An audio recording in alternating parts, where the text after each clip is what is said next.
If you're one of those people who just couldn't get inspired to pony up the $700 to upgrade your PS5 to a PS5 Pro, here's an alternative. For a lot less money, you can increase the storage and optimize the performance of your current PS5, and today, we're going to show you how. First up, let's expand your storage. The PS5 has a built-in expansion bay that can accommodate M.2 SSDs up to 8 terabytes, and adding the additional drive is faster and easier than you might expect. In fact, anyone can do this repair. To add your additional SSD, you'll only need a 2.5mm flathead screwdriver, a Phillips Zero screwdriver, and some tweezers.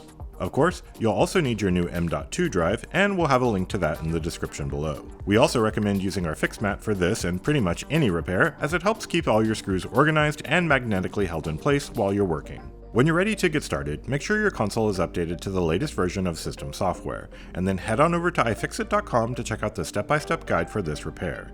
Even though this is an extremely easy procedure, it's helpful to use the step-by-step guide to keep you on track, and reading comments from other people who've done the repair can be super helpful. First things first, go ahead and power down your console and unplug it from power. If you're not a psychopath like me and have your console on a stand, go ahead and remove the stand screw, and lift the stand away from the console. Flip the console over so that the USB and Ethernet ports are on the left side from your perspective, and then lift the corner of the faceplate to unclip it from the case. Don't just yank on it though. When you're lifting the corner, slide the faceplate towards the bottom of the device, and you should be able to fully remove it. Grab your Phillips driver and remove the screw holding the SSD cover plate down.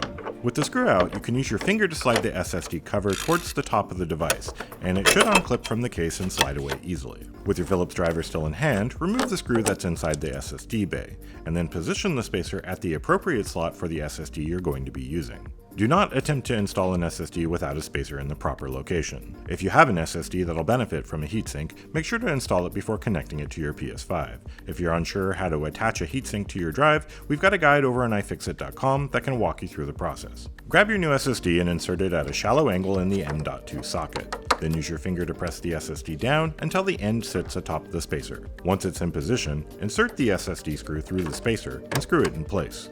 Be sure not to over-tighten, as that can damage the SSD. Now go ahead and place the SSD cover over the slot and screw it in place.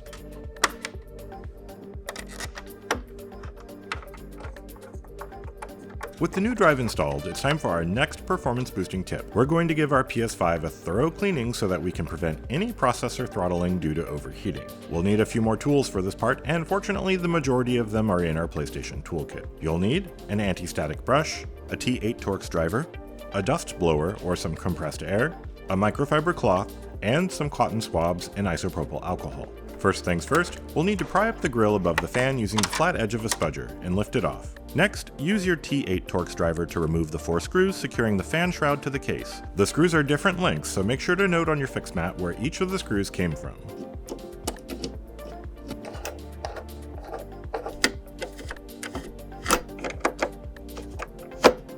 Lift the fan shroud off, and then use the flat edge of your spudger to gently pry up the wire cover until you can grab it with your fingers and peel it off.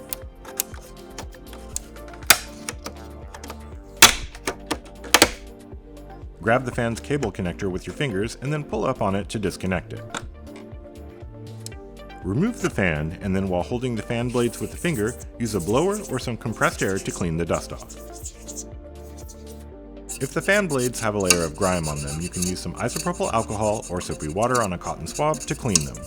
Lift the corner of the left faceplate next to the PlayStation logo to unclip it from the case, and then slide the plate towards the bottom of the device to remove it. Now, use a soft bristled brush to clean off the rear vents. Depending on how dirty your PS5 is, you may want to bring in a vacuum or some compressed air again for this step. Finally, the PS5 draws air through the heatsink fins, and they may clog with dust and debris over time, so use your blower or compressed air to clean inside of the fan's cavity. Give all the interior surfaces of your PS5 a good wipe down with your microfiber cloth, and then reinstall your fan and fan grill, making sure all the screws go back into their original locations.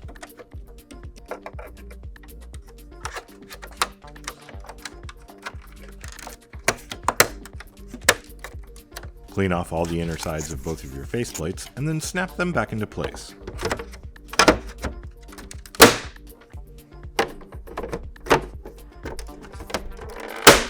With your PS5 reassembled, you'll need to go through the process of formatting your new M.2 expansion drive. Power on your PS5 and simply follow the on-screen instructions to format your new drive, and you'll be ready to go in no time. Note, this process will delete any data that's currently on it, so make sure you have anything saved on it backed up before powering on your PS5. That's it, your PS5 is good as new, and you've even got some more storage to download games to. We'll have links to all the parts and tools you'll need for both these repairs in the description below.